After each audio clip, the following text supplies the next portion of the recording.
So, it is Friday and it's freezing, and it's my fault that I'm so cold because I'm basically in my bra and underwear and wearing a sheet.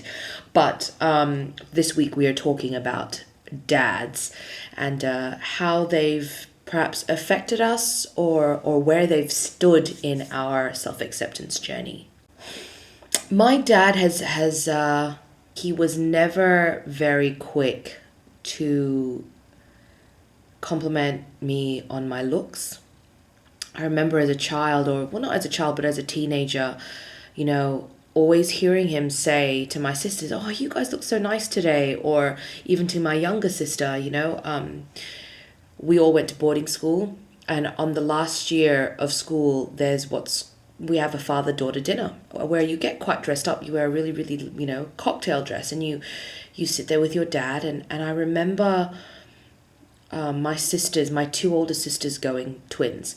So they were going, and I remember when they came down the stairs or came out of their rooms after getting ready, I remember my mum and my dad just being like, "Wow, you guys look so beautiful," And I also remember them saying this to my little sister, when it was her time to go to her father-daughter dinner. But they never said it for me. And I looked awesome, I have to say. And I remember feeling so beautiful, and then just coming out and not hearing it, and just being so like, what was the point in getting all dressed up then, In fact, I can only honestly remember one instance of my dad complimenting me on my looks. And that was this year, when I was wearing a jumpsuit, like a play suit, a one piece thing, and I remember just being like, him going, "That looks really nice on you," and I remember just being like,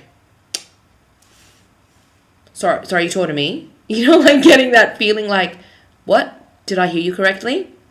I know we're not really talking about mums in this one, but my mum now always tells me that I'm beautiful, but she always kind of tells me in this, "You are really, really beautiful. Can you just imagine how beautiful you'd be if you just lost that little bit more weight?" Do you know what I'm trying to say?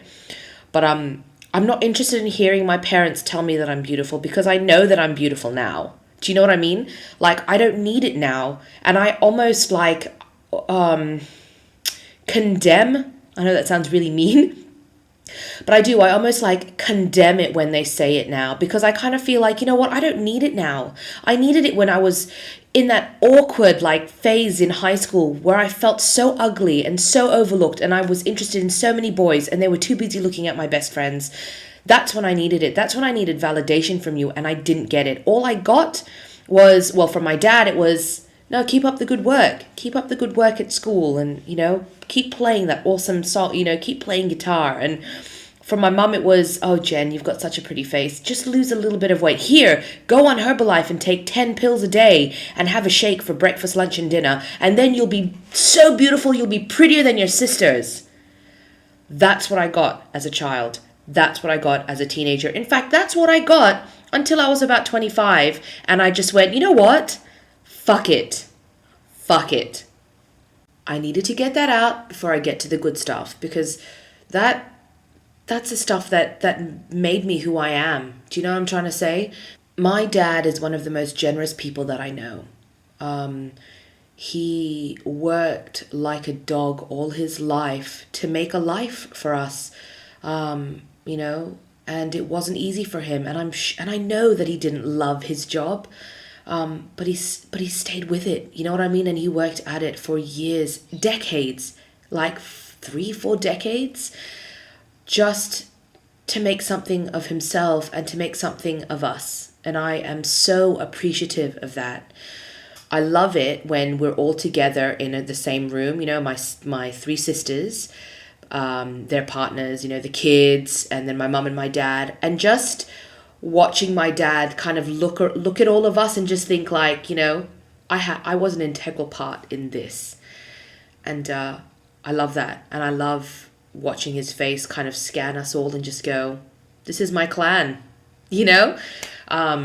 He is literally the glue that holds our family together. He, like me, is a bit of a mediator for the family. He has to hear a lot. He cops a lot from all of us. And he sits there and just takes it. And I am so appreciative of that as well. You know, that he sits there and he listens. I mean, come on, can you imagine 5 women in his life? My mum and me and my 2 older sisters and my younger sister. That would not have been an easy job for him, you know? And he did it, you know? And he did a pretty fucking good job of it. And yeah, like, he's a very patient man. With all of his faults, with all of my dad's faults, if I ever find a man who was like my father to marry, I would be a very, very lucky woman.